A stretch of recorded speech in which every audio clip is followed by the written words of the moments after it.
It's the Pete Sousa Show. Sports, Pete.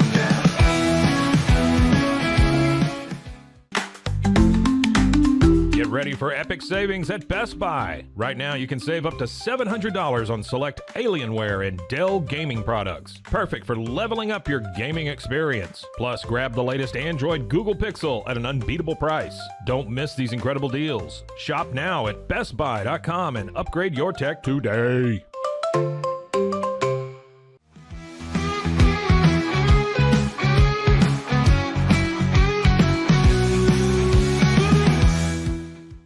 We definitely love our relationship and love Extraco. It's been an amazing experience.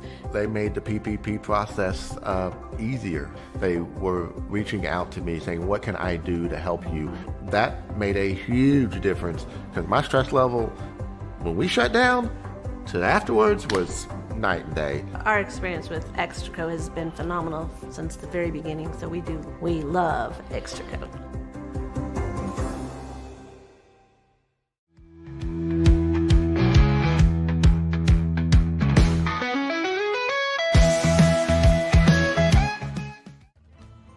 Ready to bring your vision to life? At Small Rig, every idea, design, and product is inspired by you, the creator. With our industry-first under co-design mode and the Dream Rig free customization project, we unite with global creators to turn big dreams into reality. Whether it's a cage rig or mount, Small Rig's versatile gear is built to elevate your craft. Small Rig, where your creativity meets our innovation. Go to smallrig.com.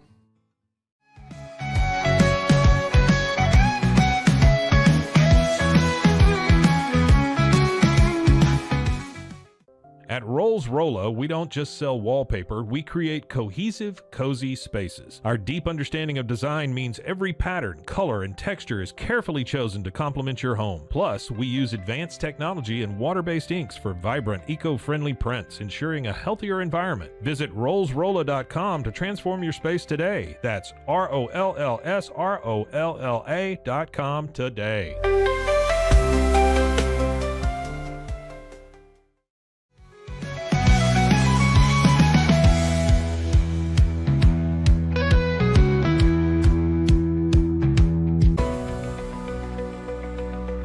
At 25 Home, our ultimate goal is to provide you with a transformative experience, making each day feel like it has an extra hour. We believe your home is more than just a space, it's a sanctuary where comfort, relaxation, and happiness thrive. Discover the difference at 25 Home today. Shop now at 25home.com.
Scotty.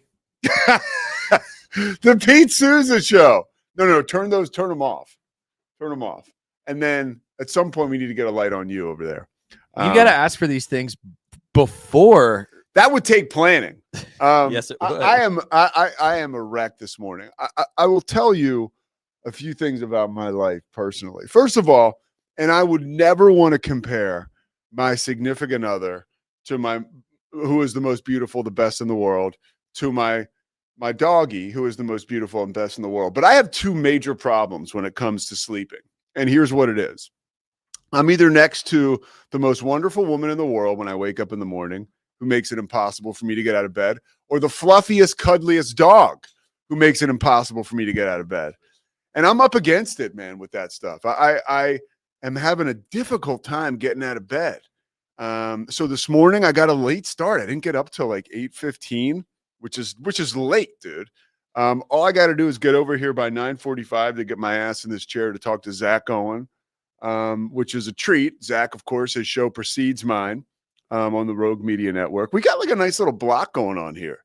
We got Zach, then we have myself, then we have Cam. We're going to have King McClure on today, a member of the Rogue Media family at 10:40. We're going to talk to him about Baylor basketball, college basketball. I have some questions for him about Jimmy Butler. Of course, the Pete Sousa Show is sponsored by Slovacics. King and I have a 1 o'clock appointment today to record Inside the 12, which I feel like that's another thing. I got our producer, Philip Weiss, who I love. And Philip takes his job seriously, like, which is the way you want it. Philip really, really gives a shit, and he's really, really good. And you don't always get that in the world of TV, even sports TV, whatever. And I had to kick the can down the road with Philip. I was like, hey, we have a call today for the show. Can we push it back till 11:15? And now I think Philip's like, okay, fine, but I got to get a little more organized here, you know? So we're working on that. That's a goal in 2025. And Baylor basketball, they had a goal last night, and I knew it, okay? They were a 12-point favorite going into the game, which I thought was high. And last night I spoke with Matt Mosley on the Matt Mosley Show. Scotty Swingler came out for that. It was a blast. By the way, we're presented by Slovacics, Daniel Stark Injury Lawyers right here. Can't forget about them. First National Bank of Central Texas. We got to get Dan Ingham over here. The schedule change to the mornings kind of jacked that up. So we're working on that. But thanks to all our sponsors making this possible. But I was out with Mosley last night. He was doing a remote at Brasislanda. And, okay, Paul Catalina is not doing a triple option today, so you're off the hook. Okay? No triple option today. I couldn't do it because Scotty was going to fill in, but we're not doing the triple option. This is real time. This is life in real time here. So Mosley and I were together last night. And he said he would be all over that Baylor by 12, right? He would like Kansas State, which I thought, you know what? I don't know about that. I think that Baylor is going to really grind out a convincing win. Eventually they won by 8, but it was way closer than that. The game was in doubt up until the early stages, or I guess you could say the late stages of the second half. Pulling up the box score here. Look, I'm not going to say this is something that consistently Baylor fans can look for or set an expectation, but VJ Edgecombe, they needed someone to step up last night, and VJ Edgecombe was that guy. Not only did he make the acrobatic play that really charged up the entire crowd and his team, coming from the left wing to the hole to ram it home. And there you see him right there doing some of his highlights. That's the play we're talking about. But he was able to put a charge in his team with his athleticism and his spark. And he was also able to be meticulous and skilled in the way that he scored the basketball and played defense. So you had one part fireworks display, another part, here's this guy showing us his refined skill set. Not only was he particular about getting the ball down the hill and attacking the defense when opportunities arose, but he also was shooting the basketball. I can't read that. We got who's that, Scotty? That's our boy, Bear the Truth. Bear the Truth. Where you been, here. dude? What's he saying? I don't mean to cut you off mid monologue. We can get to that in a second. Okay, we'll get to it in a second. Okay, so thanks, Scotty. Finish your thoughts, Pete, Yeah, and then we'll thoughts. engage everybody. Okay, so a night where Norshad Omir was not there for you. 1 of 9 from the floor, 1 of 3 from beyond the arc. Of course, he had his 13 rebounds, which, again, that stuff travels, right? Even though you didn't have to travel last night, you're close to home. But if you can rebound like that every night, there were a couple plays down the stretch where Norshad, something happened to this team last night, late in the game. I'm not saying it's something that's going to stay with them for the rest of the year. I mean, the rigors of the Big 12 schedule are really, really tough. And I saw a grit and a determination and a care factor. Not that these guys haven't cared all season long, but I saw an elevated care factor and grip and vocal leadership from guys like Jaden Nunn and Norshad Omir last night, whether it was talking on the floor or talking in the huddle. That was something that I thought really jumped out at me. And when you look at Norshad, he made some grown man plays. You know, he's the active leading rebounder in all of college basketball. And it's very easy to understand that when you actually watch him play for a full game. Last night I was watching like everybody else on TV. Sometimes I'm lucky enough to have a courtside seat calling the game. I think watching it on TV, I even had a chance to zoom out and almost appreciate it more. I mean, there were a couple of rebounds where he just like, boom, like grabs the ball, makes it look so easy, doing something that's so difficult, and really emphasizes the fact that he is a grown man around boys a lot of times out there on that floor. He's a guy playing in his 5th year, just got engaged over Christmas break to give a little bit of the maturation process that's going on with the young guy off the floor. But he is someone who means business. And I felt like Norshad Omir on the interior and from like internally, right, was able to hit this team with passion and play. And then you had VJ Edgecombe, who was just put together this amazing assortment of big plays. Again, a career high 30 points. I always think like early in the season, like, and I look, you're talking to a former sports information guy. So it's like when, hey, VJ Edgecombe, 12 points, this is career high. I'm always like, okay, like I get it. I've done it before. I wrote the game notes, right, for many years in the NBA. Overnight, you're updating any kind of nuanced stat like that you can find. I mean, I work for the Charlotte Bobcats. If a dude made a left-handed layup, I would put that in the game notes. I mean, we were bad. So with VJ being a freshman, you know, when he had 13 points, it was a career high, right, in the middle of December. Now, the 30 points career high late in January against Kansas State, that means something. That to me is like, okay. And another huge, huge component that came with last night's win. And I've talked to coaches about this. I think it's Wes Miller. Who's the head coach of Cincinnati? I want to get this right. I want to get it right. Let's see. Hold on. Scotty finally doesn't know something. How about that, huh? You know, there's a song about that. What? Scotty doesn't know. Okay. So Scotty doesn't know that Wes Miller, I was right, is the head coach of Cincinnati. I didn't want to get it wrong. So Wes Miller talked to us earlier in the year before I was doing a Cincinnati game, and he mentioned that the Big 12, the toughest part about the Big 12 is you can have a 2-game winning streak that all of a sudden becomes a 2-game losing streak that quickly becomes a 5-game losing streak. Like right now, Kansas State just lost their 4th in a row. Like that team, unfortunately for Jerome Tang, who we love, this season is in free fall. Luckily for Coach Tang, I would almost guarantee, right, he's got more time left in Kansas State if this year continues to be what it is. And he'll have a chance to put together a great roster in the offseason and see what happens. I would never count that guy out. You know, he's just a few years removed from the grade 8. I mean, a play away from the Final Four. So Jerome Tang's the real deal. But his team has lost 4 straight now. And Baylor, with that win last night, avoids that free fall that can happen to a team that goes on a 2-game losing streak. Now it's 3, now it's 4, now it's 5, you know? And the guys like the man on your screen, Jaden Nunn, are a big reason why Baylor was able to pull out that win last night. And I'm not talking about so much statistically or what they did offensively. I mean, I really am talking about their ability to be a leader. I mean, if you look at Jaden Nunn's stat line last night, 1 for 6, 1 of 5 from 3, was able to cobble together. Let's see. He had 2 assists, 2 turnovers. I mean, a forgettable night for Jaden Nunn. So one guy who was not afraid to get shots up is Jason Asamoah, coming off the bench last night. He will fire it up, Scotty, will he not?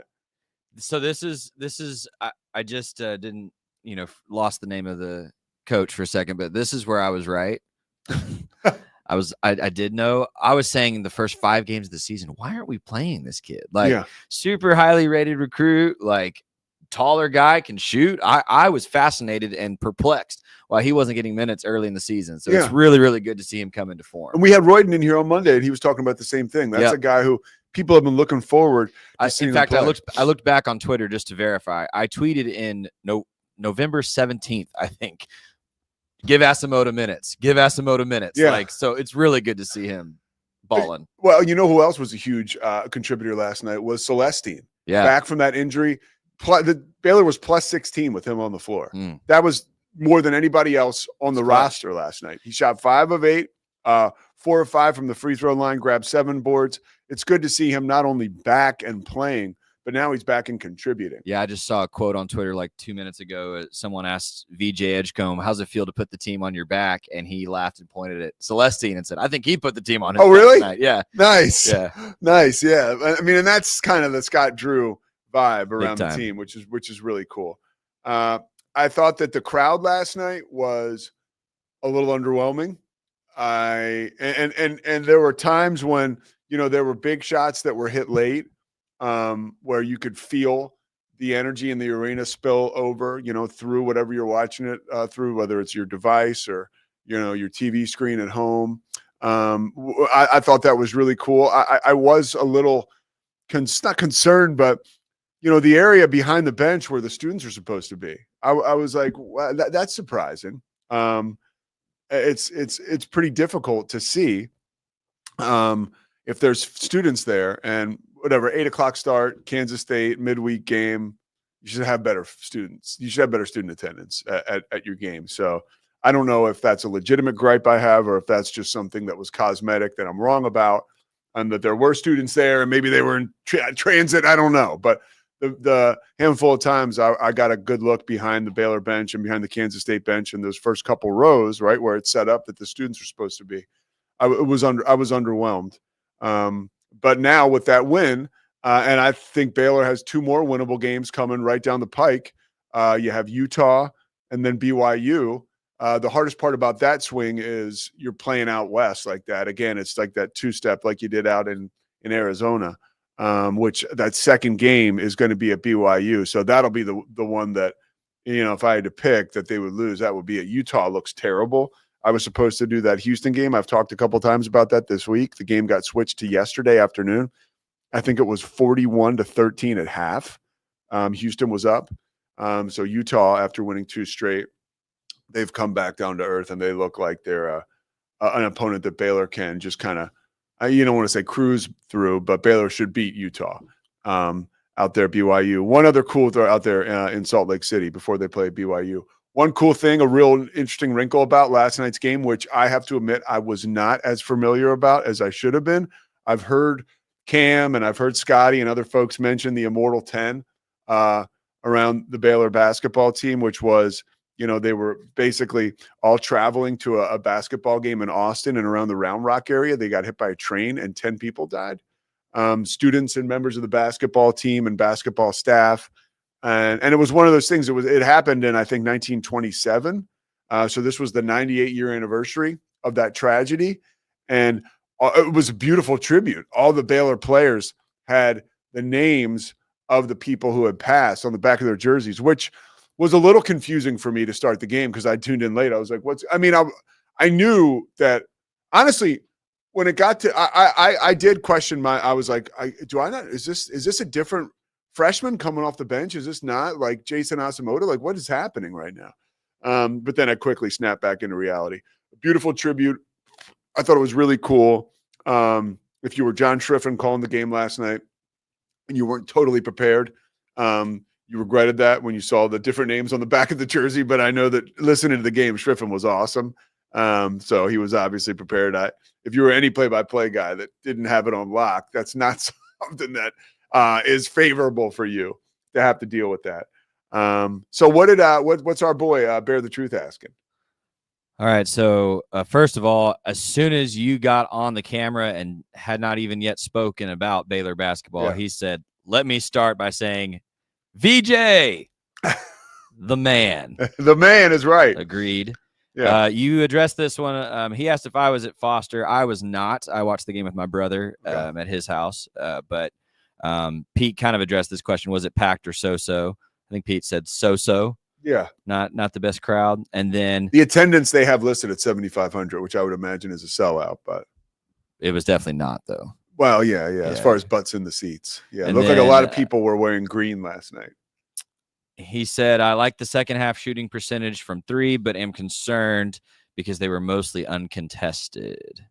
Yeah, well, I mean, I think that's okay because that speaks to VJ Edgecombe and the defense kind of being on their heels. Because I noticed that too, bear the truth. That, you know, when you're worried about somebody like VJ Edgecombe blazing past you and hammering home a highlight-worthy dunk, I felt like their defense was a little worried about that. I thought that they were playing Baylor switched to zone, by the way, in that second half, and I thought that was really helpful to their cause to kind of throw Kansas State off the scent a little bit. And if you remember, Scott Drew played zone for the first, I don't know, like for the first many years that he was the head coach at Baylor. He played a lot of zone, and clearly it's nice for him to dip back into that bag. Let's just do the VJ Edgecombe thing real quick because before we blink, this guy's going to be gone. So 38 minutes, 3 of 7 from 3, 3 of 7 from 3. 8 of 13 from the floor. Here's a big one, dude. For a freshman that people talk about is rounding into form, 11 of 12 from the free throw line. I mean, that says something right there. So I'm not saying that this is your go-to guy for the rest of the season, but it might be. He is emerging. And another thing, too, to notice, and he's had to step up and take on a little more of the role with the ball in his hands, with Jeremy Roach out of the game. And I think Roach has done a wonderful job facilitating and getting Edgecombe involved. So I'm not quite sure what to make of this, right? Whether this is VJ Edgecombe playing so well without Jaden Nunn in the game. I don't think that, or Jaden Nunn, I keep saying that. Jeremy Roach in the game, but I don't think that's what that is. Of course, Langston Love did not play again last night. It was a game time decision. That's what they have him listed as. And yeah, Bear, you're right. They shot 60% in the second half. Scotty. I think Bear the Truth is trying to stump you, Pete. I actually know the answer to this trivia question. Go ahead. Let's see if you know it. He said, last Baylor freshman to score 30+ in a game, ? I know the answer to this. Do you know the answer? It's not Jacoby Walter. That's correct. Who is it? Tell me. Keontae George. Oh, okay. Keontae George went for 32. I remember that. That's a good one, Bear. Yeah. And then I have a question for you, Pete, since you're learning about the Immortal 10. Have you seen the monument on campus? I read about it last night. I got to go see it. Here's a photo. One of the cooler spots on campus, in my opinion, to check out. So what do you know about this Immortal 10, Scotty? Just what you shared, kind of what they teach you as a student, like the story of the guys that died. And I had some questions around how many guys were actual players on the team. I don't remember. I want to say at least half of them, or more than half of them. Yeah. It was a good. I mean, because there was some managers and some others. That died as well. But I think that accident is why Texas put in the law to this day that school buses have to stop at train tracks and open their door to allow the driver to listen. It's like extra precaution to make sure. Really? Yeah, to make sure a bus never gets hit by a train. Because the train was speeding. Like I read this and I did like a major deep dive. Yeah. The train, you like your sports history. Yeah. So. The conductor of the train, they were like 15 minutes behind schedule. So this dude's trying to make up time. So he's speeding, trying to make up time. And while he's trying to make up the time, obviously the bus comes across the tracks. And then the whole deal was the bus driver tried to, when he knew he was screwed and wasn't going to make it, he tried to go parallel, according to the story I read online, and obviously wasn't able to get there in time, doing it in time. So 10 people died. So what a tragedy, what a tribute. I look forward, and no BS, to checking out that memorial on campus. I love that stuff. When I was in Tempe last week, I got as close as I could, right to the Pat Tillman statue. I think all that stuff is super interesting and super cool. All right, we're going to get some lighter topics when we come back on the other side of the break. Why I can't stop thinking about Jeannie Buss, the Lakers owner. After this, stay with us.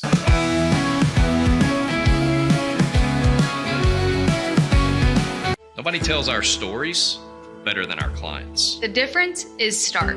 I was rear-ended at a stop. I thought I was fine, and then once I got home, I realized it's a lot worse than I thought. I ended up having a ruptured disc. You say you're not hurting, and then an hour later, you're saying you're in all this pain. I just felt like most people would think that I was lying. That's when I decided to call Daniel Stark. I owe a lot to Daniel Stark. They really got me what I deserved. The difference is Stark.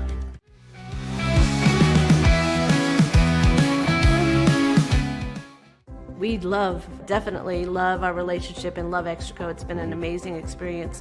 They made the PPP process easier. They were reaching out to me saying, what can I do to help you? That made a huge difference because my stress level, when we shut down, to afterwards was night and day. Our experience with Extraco has been phenomenal since the very beginning, so we love Extraco.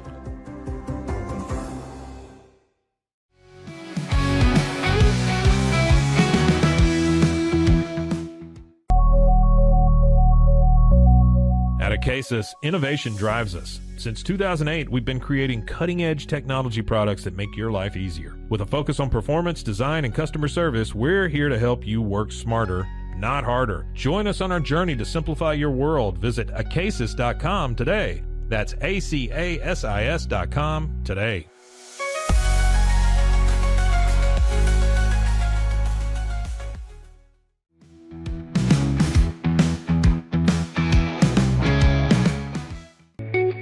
Unlock a world of convenience with Mully Box, your one-stop solution for personalized subscription boxes delivered right to your door.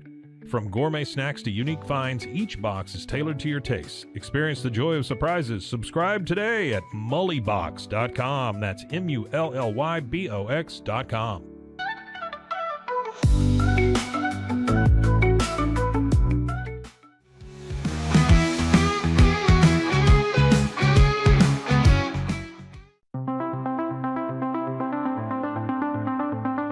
Transform your workspace with Hanomi Ergonomics. From adjustable chairs to standing desks, we provide solutions for comfort and productivity, whether at home or in the office.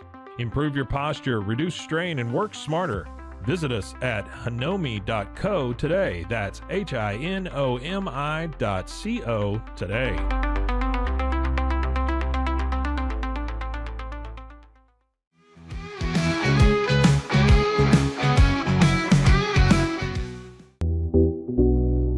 Unlock your full potential with Onnit, your go-to for premium supplements, fitness gear, and wellness essentials. Whether you're training hard, recovering faster, or just looking to feel your best, Onnit has the tools you need to perform at your peak. Visit Onnit, that's ONNIT.com, and elevate your mind, body, and spirit today.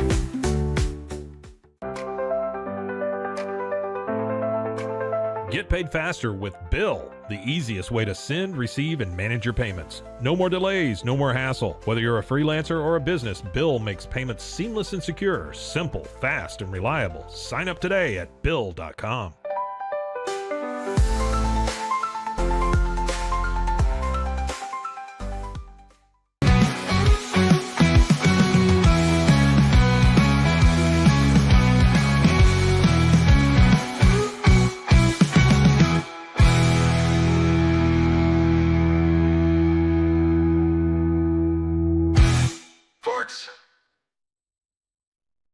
It is the Pete Sousa Show. We are rocking and rolling. Got our man King McClure going to join us at 10:40. That's about 15 minutes, maybe 10:45. King is on the road, headed up here to Central, or headed down here, Central Texas, filming Inside the 12 today. You can watch that on all your Big 12 stations. If you're in a Big 12 market, catch it on the Big 12's YouTube channel. Of course, King, a member of the Rogue Media family, has some big stuff coming. What's King's, the name of King's show now? The OT, baby. I was a little upset because, and this is King's, honestly, humility. I was like, it's the King McClure Show. You have the best name of all time. But he wanted to make it the OT because he didn't want to make it about him, and that's King in a nutshell for you. He's the man. But I want to ask King about some Baylor hoops and also ask him about Jimmy Butler.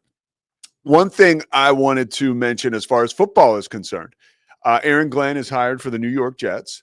And I thought that was a great hire for the Jets. But I'm a knucklehead. All I need is if Bill Parcells comes down from on high and says that he's all the way in on a hire, then I'm all the way in too.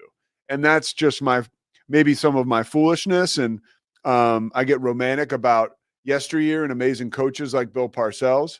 If Bobby Knight came back from the grave and said he was all in on it, I'd probably be all in on it too. So that's kind of That's kind of who you're working with here. But the main thing I want to talk about is Jacksonville, and really, I think we can't underestimate like the dumpster fire that the Jacksonville Jaguars have become.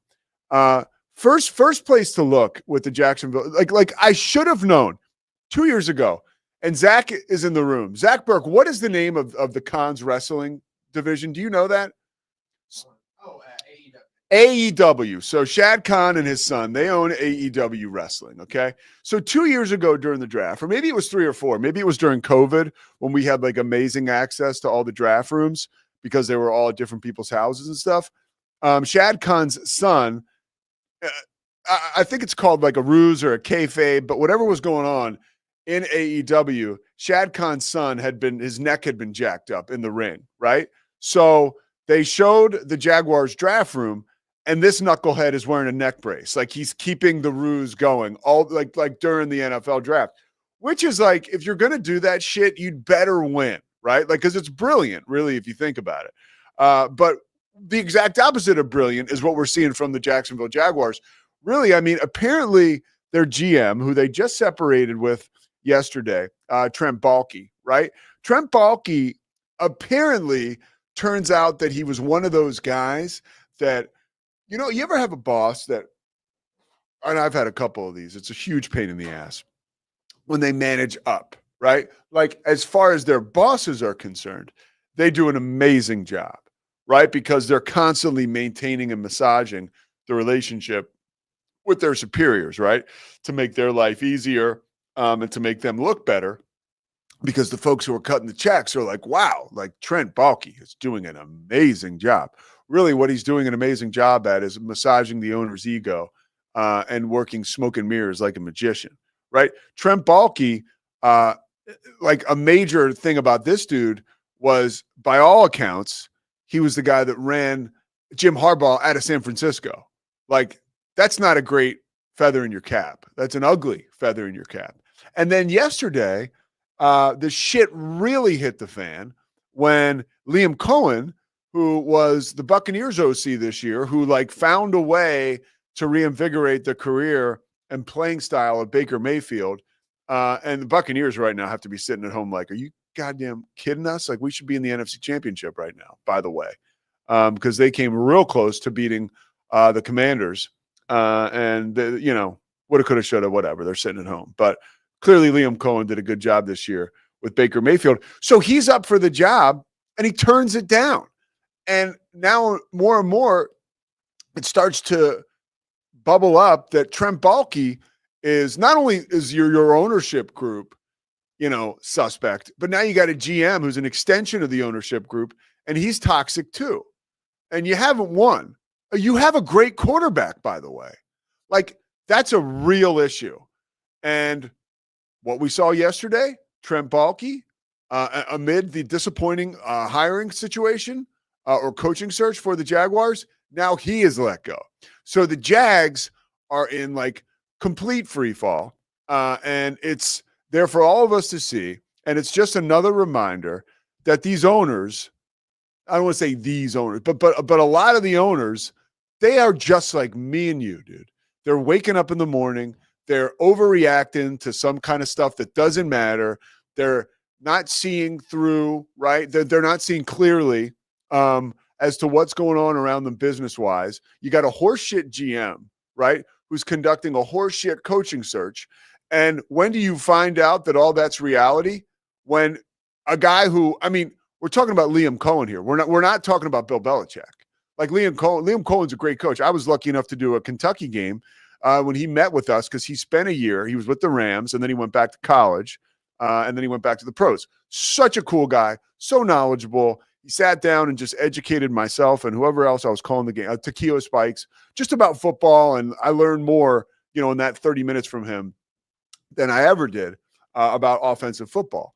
That being said, he's not Bill Walsh, not yet. And for the Jags to offer him a job or to have it set up, by the way, for a PR nightmare like that to erupt like it has, like, it's just like they're running it like a hardware store, which is fine. I mean, like, there's a lot of hardware stores that make money. but they're not exactly where you want to work or where you want to buy your tools, right? So we'll find out more about the Jags. I guess you could say credit to the Khan family for kind of like cutting this off and being like, you know what, like we got to get out of this. And they got out of it. So I'm not sure what they're going to do with their coaching search, but you could circle that organization. And it's like, shame on me that when I saw that dude with the neck brace on years ago, I wasn't like, this is a disaster, you know? Because they got Trevor Lawrence. Scotty, Trevor Lawrence is a good quarter. Like if you were, honestly, am I missing something with Trevor Lawrence? Like, is he not the guy now? I think the last season or two have really raised questions about his So ability. do you think like a guy like Liam Cohen, like, because I'm putting it heavy on the GM. And again, like, keep me honest here. Like, do you think he's like, I don't love the quarterback either, maybe too? I doubt it. Okay. I think it has more to do with what you're talking about with the disorganization and the dysfunction than the quarterback. Okay. Like Trevor Lawrence, there's questions about him, but you've never been able to deny his talent. And certainly if he can make Baker Mayfield, and I think Baker Mayfield's a good quarterback, but if he can make Baker Mayfield pop off like he did, I would think he could help Trevor Lawrence play well also. Okay. Like that's not a stretch, obviously. Yeah. So there's a lot to be revealed there. More will be revealed with the coaching searches around the NFL. I'm a little disappointed that, and this is selfishly again, like I want to see John Gruden as a head coach. Looks like we're not going to get that. I think we might see Pete Carroll with the Raiders. That would be pretty cool. I think it would be. I do. No, I'm laughing because Bear the Truth is trying to trigger me. What's he saying? And it's working. He said Trevor or Dak. Jeez. I'm gonna look right into this camera. I'm gonna look right into this camera right now. Trevor. Really? Come on, man.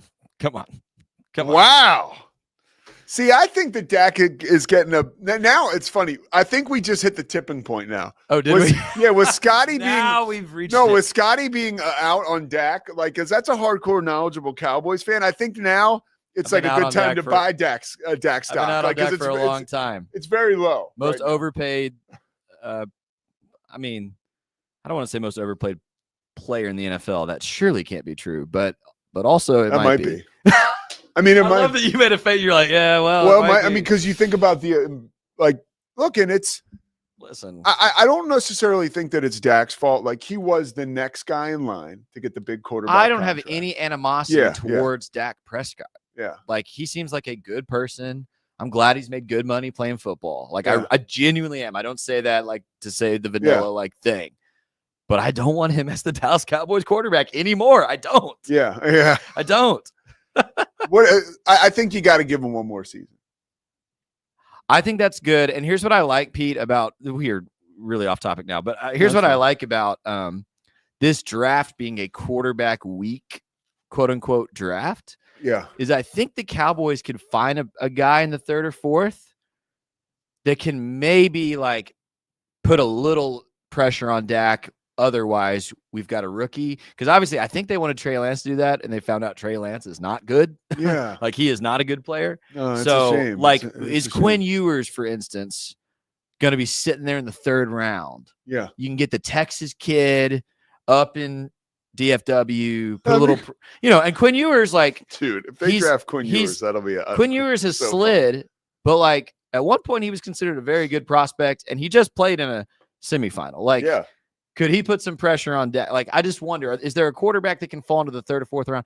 I'm obsessed with Curtis Rourke from Indiana. Yeah. Is there one of those guys in the third or fourth round that you just draft because it's a fourth round pick? Yeah. Like, what else are you going to spend it on? No, you need a quarterback. And if Dak's really struggling, or let's just be honest, if Dak gets hurt again. Well, yeah, because this year it was very clear. Like, I don't mean to say like he's injury prone, quote unquote, but like this happened with Tony Romo too. Like, they start to stack up, and you need, like, I like Cooper Rush, but like best ability. Is there someone else who can, anyway. Yeah.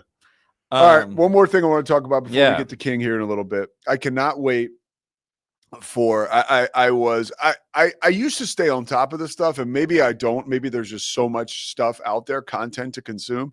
But yesterday across my phone, I see this show coming out on Netflix, and it's called Running Point, and it's with Kate Hudson. I know that I'd heard about it, but I was reminded of it just yesterday, and this comes out in late February. She is the owner of a basketball team. The basketball team is called the Los Angeles Waves. Let me give you the description. All right. When Hudson's brother, because I want you to hear this. Netflix description. When Hudson's brother is forced to resign as president of the fictional Los Angeles Waves, she replaces him. Now that she's stepping up into the family business, she's going to have to prove her skeptical brothers, the board, and the larger sports community that she was the right choice for the job. Over the course of the series, she sets out to do just that, especially in the unpredictable, male-dominated world of sports. It's a plot that references the Lakers franchise, or references changes that the Lakers franchise made in 2017.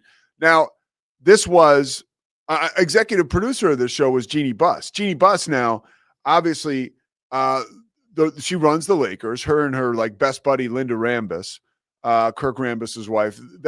People could say that's kind of the problem with the Lakers right now, because it's the same thing we talked about. We're going heavy on owners today, but it's the same thing we talked about with the Khan family. And we talk about it with Jerry Jones. It's like the friends and family stuff. Like Rob Pelinka seems like he's bulletproof with the Lakers because he's so tight with Jeannie Buss and Linda Rambis. And that story, the Jeannie Buss story, and I mean, this is exactly, I watched the documentary a year ago. That's the cover of Jeannie Buss's book. And it's obviously the exact same cover. Exactly. So it's based. I mean, we're not like hiding anything here. Jeannie Buss, I think, executive produced some of these episodes. And I think Mindy Kaling, either she's in it or she's a part of it. It seems like it'll be fun. I can make a guaranteed lock prediction is I'll watch the first episode and then I probably won't watch anymore. But maybe I'll watch it all. I don't know. I love Kate Hudson's awesome. Like, it's really hard not to like Kate Hudson. So the fact that this is like part of her, or she is part of this, that like, I think that I got a little bit more investment in this. But it triggered me to think about my favorite sports movies of all time that involve women, like at the center of the movie. Okay, so here are a couple I put together just off the top of my head. The one which is not a rewatchable one because it's so devastating is $1 Million Baby. That might be the best one ever. Love and Basketball is a great one. One that came out recently is called Battle of the Sexes. I watched that. It was actually very good. Blue Crush is on the Mount Rushmore of sports movies, period, for me. Bring It On, amazing. I mean, and cheering is a sport. I think we could say that. And then there's a movie called Stick It that I absolutely love. It's about gymnasts. It's one of those ones you could maybe catch it on like USA Network if you're flipping around on a Sunday afternoon. Very, very good movie. But I'm going to tell you the best one. All right. And it's hard to even find this. It's called Blue Skies Again. And in the movie Blue Skies Again, there it is, Scotty. I sent Scotty the cover. So this was a 1983 movie. That is Harry Hamlin in the movie. Now, also in the movie are Mimi Rogers, who's Tom Cruise's first wife. I think Andy Garcia is in the movie. There's another notable actor. It's about a minor league baseball team. Harry Hamlin is the owner. He wants nothing to do with any of the baseball. He just wants to print money to make money. And I think the girl, if I remember, is like a publicity stunt. But it's a great movie. And do you remember that, Scotty? I've never seen it. Well, you know, I don't think our friend, the woman who acted in the movie, I don't think we've ever seen her again. The woman in the baseball unit. Like, I literally looked her up. Her name is Robin Bartow.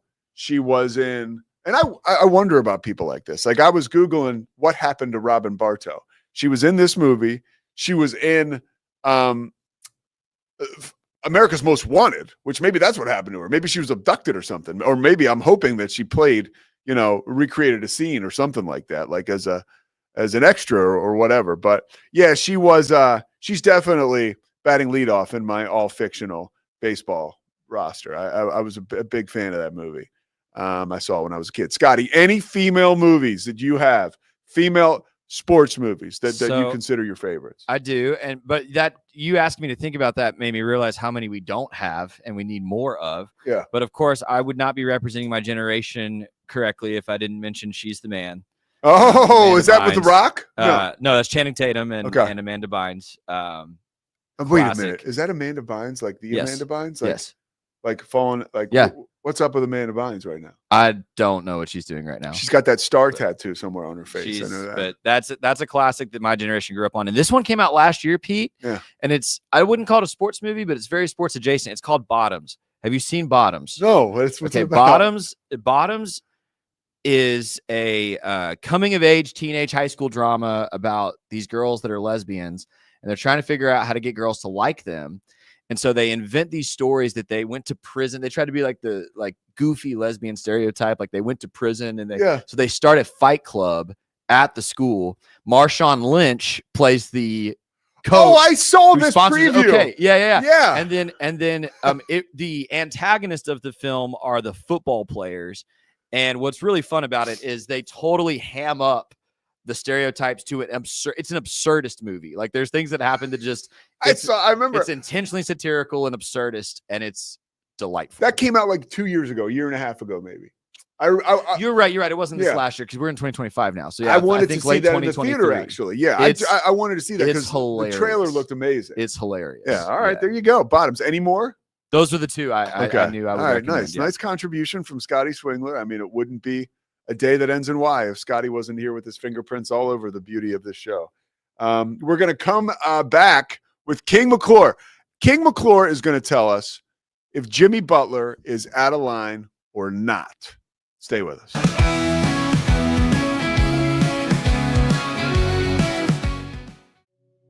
Farmhounds offers natural treats and chews made with quality products that support family farms, regenerative agriculture, and humane farming practices. Give your dog the best with wholesome, organic ingredients that promote health and happiness. Shop now at farmhounds.com.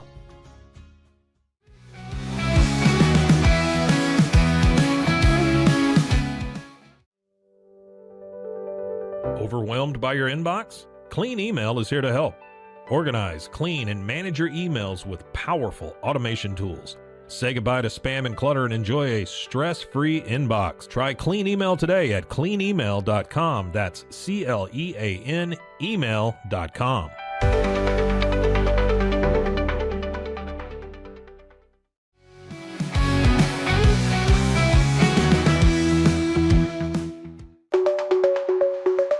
Protect your online privacy with NordVPN. Browse securely, access content from anywhere, and keep your data safe with military-grade encryption. Whether at home or on the go, NordVPN ensures your digital freedom. Stay secure. Download NordVPN today at nordvpn.com. That's NORDVPN.com.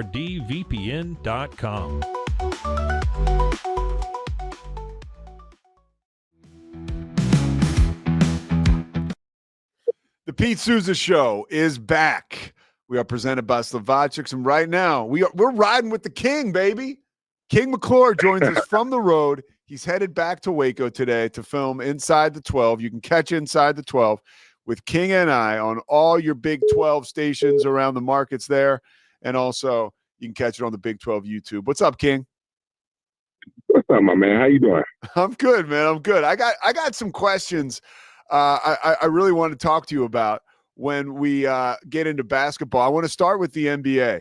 Jimmy Butler, is this situation, is it textbook for Jimmy Butler to wear out his welcome, or is this a situation where the Miami Heat are handling this the wrong way?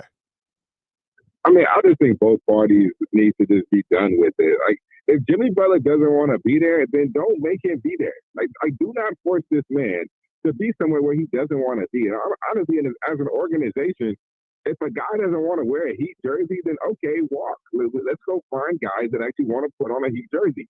So I think that if you're Miami, you just got to let this man go. But also, if you're Jimmy Butler, I mean, there's certain ways to handle things, and I mean, I just call it standing on business. Like Jimmy Butler he wants to be done and standing on it. And I just think that they need to wash their hands clean, move on from it, because it's been dragged on a little too long. Okay, so I watched one of your studio brethren up there. King does a lot of analysis for ESPN and calling games and analyzing games, but also studio work for ESPN up there in Bristol. And I saw Kendrick Perkins yesterday, he made a really good point because I'm from the old school, King. Like, I love Pat Riley. I love like his iron fist approach. You know, it's like heat culture, the heat way. But Kendrick Perkins brought up a really good point last night. He said Pat Riley needs to understand this is a players' league now. This is not 2004. This is not 2005. What do you make of that comment? Like, is it a situation where it's more of a players' league now and owners and general managers and coaches need to figure that out and kind of get with that if they're going to win? Yeah, I agree 100% with that. And I think we even see that on the college level now. I mean, players have so much control of the situation more than they ever have before. I mean, because the players can choose not to play. A player in college, when we talk about college games, they're making so much money to where, like, not a lot of players, but there's some players making more than the coaches in certain situations, you know? Yeah. So I think that places, when it comes to the college game and professionally, they have more control, more power than they ever have before. So I agree 110%. Like, Pat Riley has to understand that you're not the number one guy. I mean, you're the number one player, the number one people in an organization are your players. You got to keep them happy. And if they aren't happy, if they want to leave, then you need to let them leave, or they're going to do things like this. There's a great, the numbers kind of speak to what these guys would make, right? So you look at King McClure's numbers in 2017. I got you clocking like $750,000, like a year, right? So what kind of car are you driving if you're making $750,000 at 21 years old? Because I was out, Jaden Quaintance at Arizona State, he's got a Maybach with 21 on the front. I mean, now he's making a lot of dough. But what kind of car would you be driving if you were making that much money? Let's put you at 750. First off, a Maybach at 18 is insane. Me personally, honestly, back in the day, I probably would have got a GLE 350 Mercedes Benz. The one that looks like a coupe. It's like a coupe, but it looks like a car, but also an SUV. Yeah. And like that. Yeah. I would have got a GLE 350 or a BMW X6. Honestly, I probably would have got the X6, to be honest. I mean, this is the smooth character we're talking to right now. The car kind of embodies King McClure, just smooth on the court, making his way to the hoop, smooth pulling up from Jay or with Jay's. Hey, what about last night? VJ Edgecombe, 30 points, right? Like a career high. And I was saying, you could say career high all you want in the middle of November of a freshman year. It really doesn't mean anything. But late into January, 30 points at home in a Big 12 game, that's stepping up. That performance, is that something that Baylor can lean on going forward? Because they need something to take them out of the wilderness. Is a performance like that something they can expect going forward, or was that just a prolific performance by an amazing athlete? I think that he can be that guy. He shot the ball really well. That's what I'm more so looking at. When I watch VJ Edgecombe, I know he's athletic. I know he's going to get buckets in transition. I know when he slashes, he's going to be able to get to the rim. Like, I'm looking at his jumper. Like, is it fluid? Is he confident in taking it? Like, how does it come off his hand? Like, is his follow through straight? Like, I'm looking at things like that, and everything looked good last night. His jumper from, his feet to everything else, the rhythm, the flow, it all looked good. He was confident shooting it. It looked good. Now, I think that this is a performance in which, they're going to need from him. If you don't have Jeremy Roach or Langston Love, they need a guy to step up and be able to score. And he has to be that guy. He has capabilities to be that guy when he's able to knock down shots the way he knocked down shots last night. So I think that this is a performance in which will give him confidence. But moving forward, this should be the expectation. I mean, maybe not 30 every night, but a smooth 18 plus. Like, you got to be that guy because Baylor needs scoring. They need that from him. All right. Well, I got a couple more for you. One more. His 12 of 13 from the free throw line last night for a freshman. What does that say to you about a guy that young stepping up and just like ice water in his veins, hitting those free throws like that? I think that's something that could be overlooked, but that's really positive. Yeah, I think it has a few things. First off, he got to the line 13 times. That's impressive. That means you're able to draw fouls. You're able to get there. Secondly, it tells me that you have good touch. 12 for 13 is not easy to do. So 12 for 13 shows me that you have the capabilities of being a knockdown, consistent shooter, that your touch is there, the form is there. Because typically they say people who are good free throw shooters is almost like an indicator of if you're able to step out and like, extend your range a little bit. So I think that it shows that VJ Edgecombe has the capabilities to be a good shooter. All right, one more for you. Who is, as you and I get set to tape Inside the 12, who is the most exciting player in the Big 12 that you have seen so far that people need to watch? Oh, that's a great question. I would probably have to say, even though he can't come up a bad performance, but I'd probably say Javon Small, man. Yeah. I mean, the way he played against Iowa State, he's just dynamic. I mean, Iowa State's one of the best defensive teams in the country. And for him to literally put the team on his back when he got off to a slow start and just carry the team, and some of the shots he was able to make, some of the finishes he was able to, create. He's a high-level guard who I really think is a legitimate NBA player. And they're doing all of this without, such a degree. So, for him to step up and, everybody knows that he's the focal point of the offense.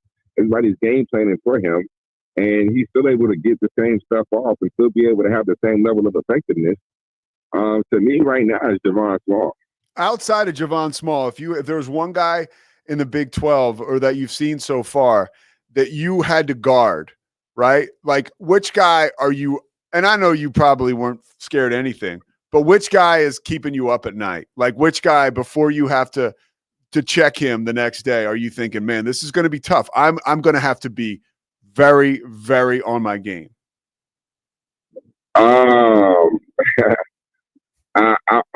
Because of recency bias, I'll go Caleb Love.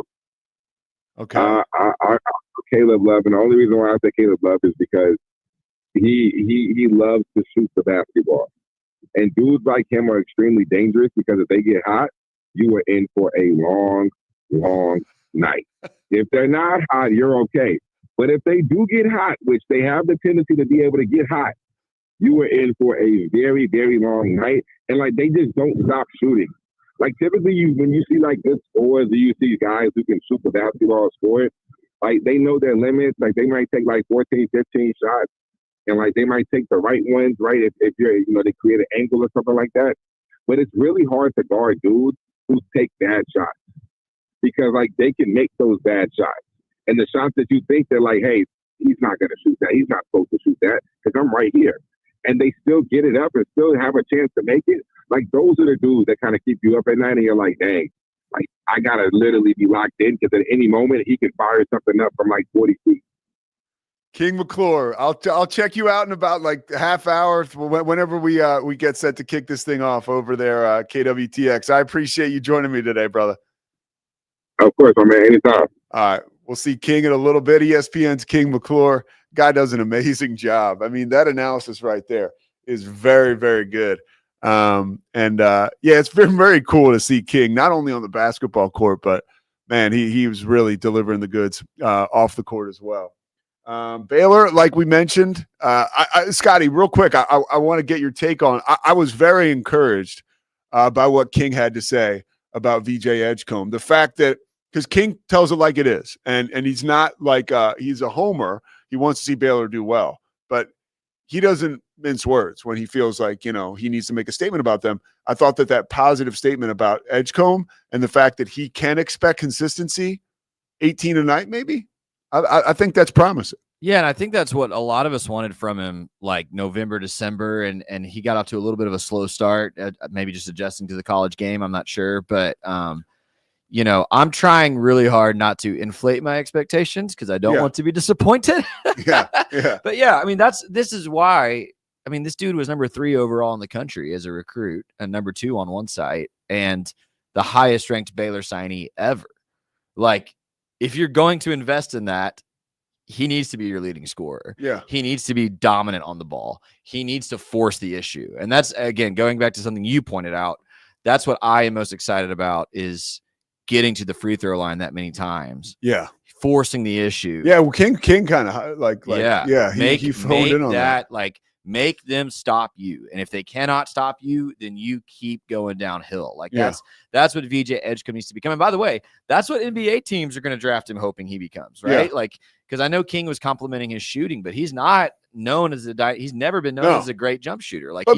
He's developing that. But he's so early on that this could be something he adds. Totally. Right? His development is his ceiling is through the roof. Yeah. But his game revolves around his ability to get to the rim. Yeah. And so that's what's exciting to see from last night. Yeah, very exciting. I was like thrilled with that performance for him because there was a point in time when I was like, they're going to lose this game. Oh, me too. Last night. And it's going to get ugly. Like those are the moments in seasons that are just so critical. Like that, like I think it was you was saying yesterday, maybe it wasn't. The legacy can change on a dime. No, it was Mosley. Yeah.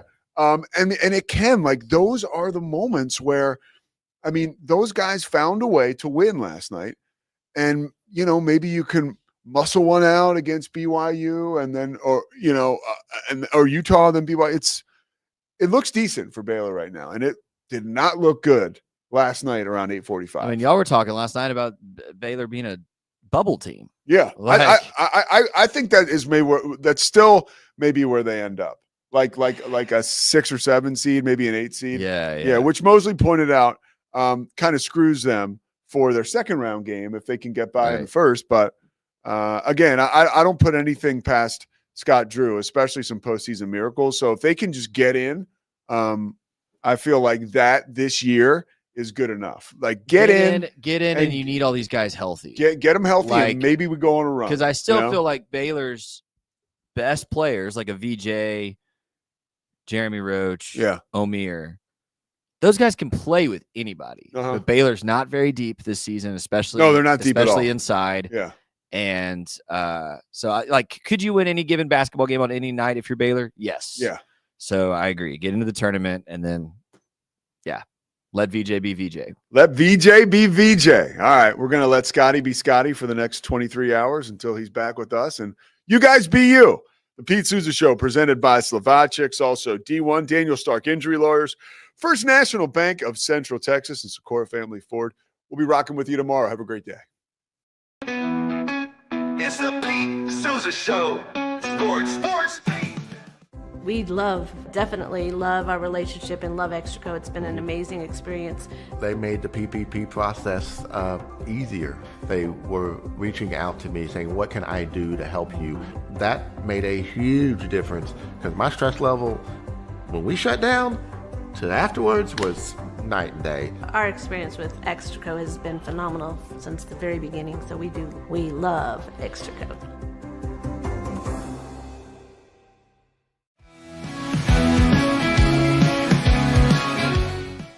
Nobody tells our stories better than our clients. The difference is stark. I was rear-ended at 70 miles an hour. I was injured, had a concussion. The insurance company, they delayed. They were playing games from the initial conversation. They weren't going to help me. The biggest thing I learned through this is that you can't go through this alone. I called Daniel Stark. They were going to help me and everything was going to be all right. Daniel Stark got me 10 times the insurance company offered. The difference is stark.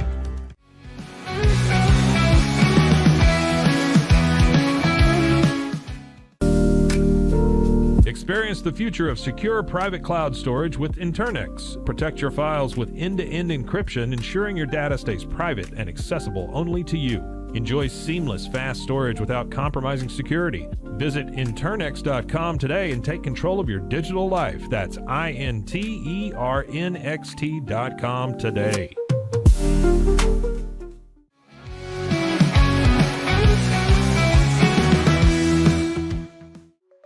Protect your online privacy with NordVPN. Browse securely, access content from anywhere, and keep your data safe with military-grade encryption. Whether at home or on the go, NordVPN ensures your digital freedom. Stay secure. Download NordVPN today at nordvpn.com. That's NORDVPN.com.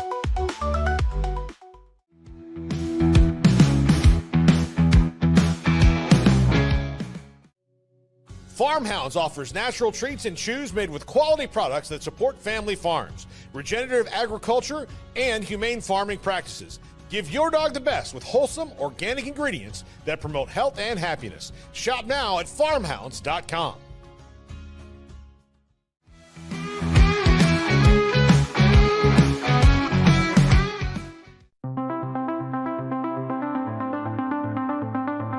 Transform your workspace with Hanomi Ergonomics. From adjustable chairs to standing desks, we provide solutions for comfort and productivity, whether at home or in the office. Improve your posture, reduce strain, and work smarter.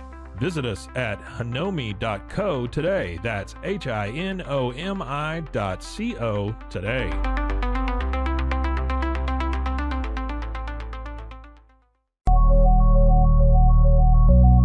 At Acasis, innovation drives us. Since 2008, we've been creating cutting-edge technology products that make your life easier. With a focus on performance, design, and customer service, we're here to help you work smarter, not harder. Join us on our journey to simplify your world. Visit acasis.com today. That's ACASIS.com today.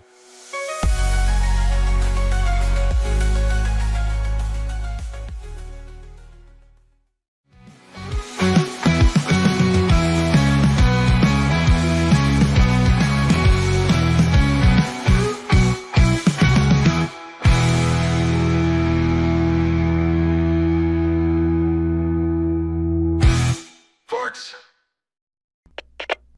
We are Rogue Media Sports.